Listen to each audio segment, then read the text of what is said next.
پہلے تو حضور کی تعریف کی ہے کہ اللہ نے آپ کو بنائی نرم دل ہے. آپ اپنے ساتھیوں پہ ایسی شفقت کرتے ہیں, اسی وجہ سے آپ کے ساتھی آپ کے ساتھ کمیٹڈ ہیں اور آپ کو چھوڑتے نہیں ہیں. نرم دل کیا بنایا جناب؟ وما ارسلناک الا رحمتا للعالمین, سورۃ الانبیاء آیت نمبر 107. تمام جہان والوں کے لیے آپ کو رحمت بنا کے بھیجا ہے. یہ تو آپ علیہ السلام کی شفقت تھی.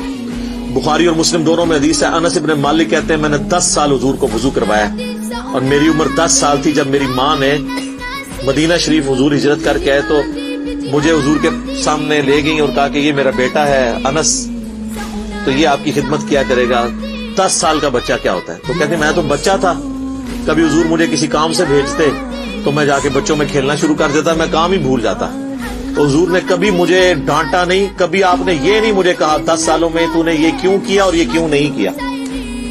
زیادہ سے زیادہ باہر تشریف لاتے تو آپ علیہ السلام میرے پیچھے کھڑے ہو جاتے پیار محبت کے ساتھ, یوں کبھی ہاتھ رکھ لیا آنکھوں پہ اور کہا, آپ پیار سے بھی اس سے انہیں کہہ کے پکارتے جیسے ہم وہ نک نیم رکھتے تھے نا,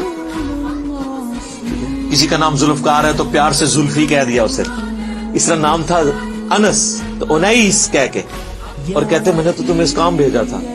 یہ بھی نہ آگے کہتے کہ ابھی تک کیا کیوں نہیں.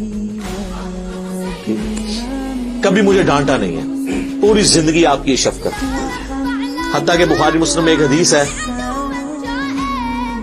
صحابی کہتے ہیں نبی علیہ السلام اپنے گھوڑے یا خچر یا گدھے پہ سوار تھے, ایک پینڈو شخص آیا, آپ نے اپنے گردن پہ وہ ایک چادر رکھی ہوئی تھی, اوڑی ہوئی تھی, اس نے سیدھے آ کے نا آپ کی چادر کو, جو آپ کو پتا ہے پینڈو تو پینڈو ہی ہوتا ہے, اور پھر عرب دا پینڈو, ایک پینڈو تو عرب دا اعرابی, اس نے سیدھے آ کے نا چادر یوں کھینچی, اور صحابی کہتے ہیں اتنی زور سے اس نے کھینچی کہ حضور کی گردن پہ نا لائن پڑ گئی اس چادر کی وجہ سے. اور کہتا ہے کہ اے محمد جو کچھ اللہ نے تمہیں دیا اس میں سے ہمیں بھی کچھ دو, یعنی جو مال غنیمت میں سے. تو وہ صحابی کہتے ہیں میں دیکھا حضور مسکرا رہے ہیں اور آپ نے فرمایا اس کو دے دو. کتنے گھوڑے اور اونٹ حضور نے اسے گفٹ کیے.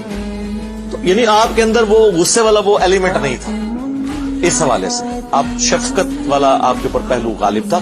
اس طرح کے کئی واقعات ہیں. صحیح مسلم میں حدیث ہے جب طائف میں آپ کو پتھر مارے گئے تو آپ نے پہاڑوں کا فرشتہ آپ کے پاس اللہ نے بھیجا کہ آپ اجازت دیں ہم ان طائف کی وادی میں ان کو مسل دیا جائے. تو ان کا نہیں, میں اللہ سے امید کرتا ہوں ان کی آنے والی نسلیں جو ہے نا وہ اسلام قبول کر لیں. تو آپ علیہ السلام پہ شفقت کا ایک ایلیمنٹ تھا غالب. یہ بہت سارے واقعات ہیں. مسئلہ نمبر 100 میرا انہی واقعات کے اوپر ریکارڈڈ ہے. جب وہ آیت آئی تھی سورہ توبہ کی, لقد جاءکم رسول من انفسکم عزیز علیہ ما عنتم حریص علیکم بالمؤمنین رؤوف الرحیم. نبی علیہ السلام مومنین کی جانوں سے بڑھ کر ان کا خیال رکھنے والے ہیں اور ان پر رؤوف بھی ہیں اور رحیم بھی ہیں.